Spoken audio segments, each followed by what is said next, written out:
కొన్ని రోజులైతే భద్రాచలం అమ్మాయి అంటారేమో, ఎందుకంటే నేను రీసెంట్‌గా భద్రాచలంలో ఉంటున్నామని ఒక వీడియో పెట్టాను. నా ఫ్రెండ్స్ చూసి నన్ను గుర్తుపట్టి నాకు కామెంట్ చేశారు. హాయ్ పద్మజ, ఇంకా రాజేశ్వరి, మీ కామెంట్ చూసి చాలా హ్యాపీ వేసింది. టచ్ లేని వాళ్ళు నా వీడియో చూసి కామెంట్ చేస్తే ఎవరికైనా హ్యాపీయే కదా. అయితే మీరు చేసిన కామెంట్ కింద నేను నా మెయిల్ ఐడి పెట్టాను. దానికి మీ ఫోన్ నెంబర్ పెట్టండి, నేనే ఫోన్ చేస్తాను మీకు.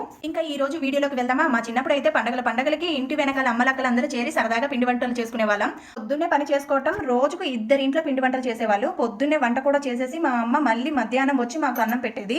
అందరి ఇంట్లో ఏమో కానీ మా ఇంట్లో పిండి వంటలు అయితే క్యాన్ మూత మొదటి 2 రోజులు ఓపెన్ చేసేవాళ్ళం, మళ్ళీ ఒక నెల తర్వాత చూసేవాళ్ళం.